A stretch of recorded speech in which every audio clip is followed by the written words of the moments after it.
कर शीश तोड़ डारे और सीधा यमपुर पहुंचा।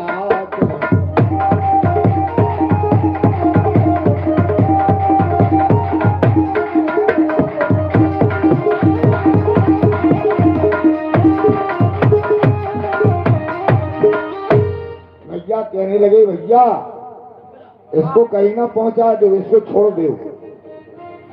और ये इतना देश मानता है, ये बार बार सीना लेकर के आएगा तो जल्दी जब पृथ्वी का भार हल्का हो जाएगा। राम जी हंसने लगे, बोले बारे कर दिया, उसे छोड़ दिया। जब ये अपने देश में पहुंचा और इसने अपना दरबार लगाया और सबने सराय दी। छोटे बच्चों में इतनी ताकत कहां। शक्तिशाली राजाओं को निमंत्रण दे करके बुलवाया जाए और पुनः मथुरा पर चढ़ाई की जाए। महाराज फिर 23 अक्षौणी सेना लेकर के आ गया। इस तरीके से कृष्ण और बलराम जी ने 17 बार 23 अक्षौणी सेना जरासंध की मारी। अब समझो, और जरासंध को छोड़ देते थे भगवान। 18वीं बार जब जरासंध की थी, इधर एक मलेच्छ अंग्रेज, इसने भी ब्रह्मा जी की उपासना कर दी, वरदान ले लिया, हम किसी से मरे ही नहीं। बताओ, 3 करोड़ सेना लेकर के ये चला दिग्विजय करने। देवर्षि नारद जी बीच रास्ते में मिल गए। देवर्षि नारद जी को इसने प्रणाम किया, बैठो बैठो हमारे सामने। इतना नहीं बैठेंगे। सब जने जब कहने लगा कि तुम अपने चेला तरफ को देखा था, हम मजबूरी चेला तरफ को देखा था, इसी तरफ को सब बैठे। सामने बैठो भाई, तो हम देखें। महाराज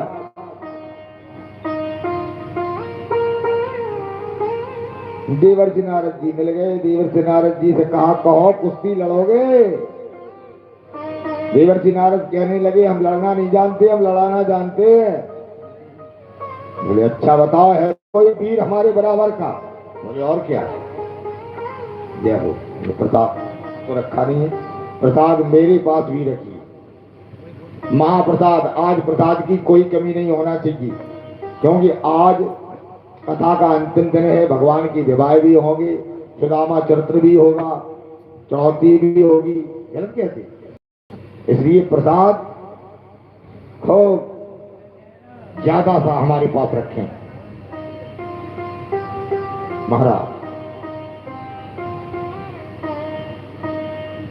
देवर्षि नारद से उसने पहचान पूछी कि बताओ कैसा है वो कृष्ण जिसका तुम नाम ले रहे? बोले कालियवन, तुम अपने आप उसे पहचान जाओगे। वह मोर मुकुट वाला बांका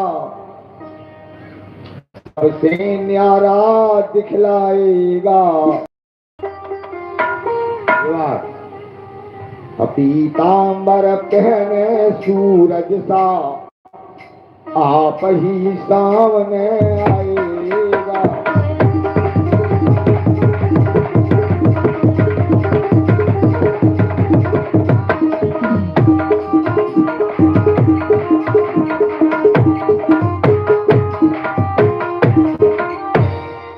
ऐसा तुम्हें कुश्ती लड़ने का है, ऐसे ही उसे भी शौक है।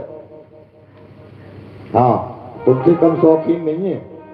तुम पहुंचे नहीं कि वो तुरंत मथुरा से निकल पड़ेगा। अच्छा, बोले हाँ देख लेना। इधर भगवान ने सोचा कि देखो कालियवन चढ़ाई कर रहा है और 3 करोड़ सेना लिए है, और इधर जरासंध 23 अक्षौणी सेना से कम लेके नहीं आता है। महाराज एक काम करो, विश्वकर्मा को बुलाया। विश्वकर्मा है देवतन के कारीगर। भगवान ने देवतन के कारीगर विश्वकर्मा को बुलाया और विश्वकर्मा से ये कहा कि तुम समुद्र के बीच में द्वारकापुरी का निर्माण करो।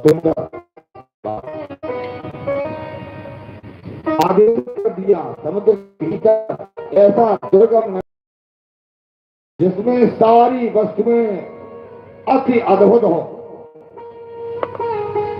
महाराज विश्वकर्मा जी चले और 48 कोस के इर्द गिर्द में सोने के महल बनाए। और क्या, ऐसी नहीं, सुंदर बाग बगीचा, सड़कें, हीरा पन्ना, स्फटिक मणियन के दरवाजा,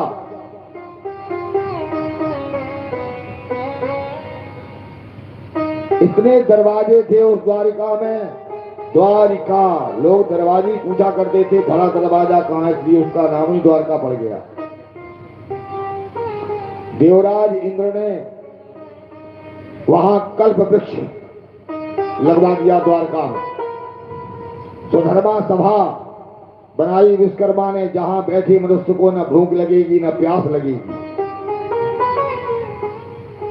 कोई मृत्युलोक के धर्म वहां नहीं व्यापते थे। बड़ों घोड़े भेज दिए, कुबेर जी ने 8 निधियां भेज दी।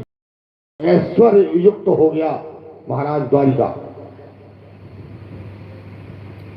और भगवान ने अपनी योग माया शक्ति के द्वारा जितने मथुरावासी थे सबको द्वारिका पहुंचा दिया। और बलराम जी सहित भगवान श्री कृष्ण गले में पीतांबर कमलों की माला डाले, बिना अस्त्र शस्त्र लिए मथुरा से बाहर निकले।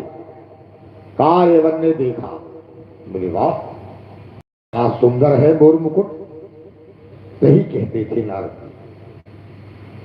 और भगवान मुस्कुराए। तो धीरे धीरे करके कालेवन ने देखा कि ये बिना अस्त्र शस्त्र लिए आ रहा मेरी तरफ, मैं भी इससे बिना अस्त्र शस्त्र का लड़ूंगा। इसे वरदान था कि तुम्हें तो कोई जीत ही नहीं सकता। तो ये निसंकोच था, बोले चाहे जैसे लड़ो हमसे। कालेवन है, हाँ, दिग्विजय के लिए निकला है। भगवान धीरे धीरे मुस्कुराते हुए उसके आगे से जा रहे हैं।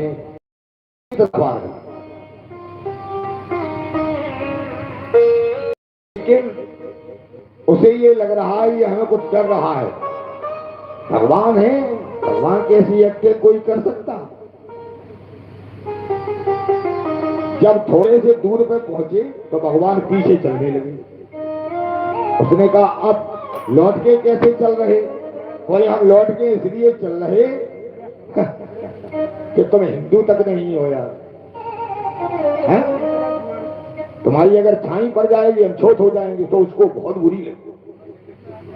प्रभु बोले लड़ने मरने का है यमन राज डर नहीं मुझे, बस डर है तुझ जैसे नीच पलेच्छों की छाया न कहीं छू जाए मुझे।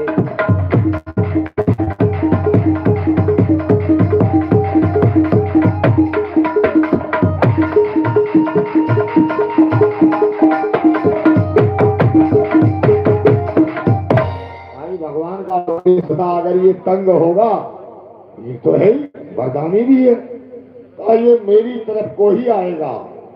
इतना कहते कि भगवान पीछे करने लगे। महाराज इसने कहा अच्छा बहुत पाक साफ हो, अभी हम तुम्हारी पाक साफी दूर किए देते। ये भगवान को पकड़ने के लिए पीछे पीछे तो जब दौड़ पड़ा तो भगवान ने दौड़ लगानी शुरू कर दी। इसके बलराम जी दौड़ते चले जा रहे और इसने सोचा डर गए तो ये भागता चला जा रहा। बोले चाहे कुछ भी हो इसको तो मारना ही है। और कहां पहुंचे? धौलागिरी की गुफा में। राजा मुचकुंद थे महाराज, इक्ष्वाक वंश के राजा मानधाता के पुत्र मुचकुंद, बड़े पराक्रमी थे ये। जब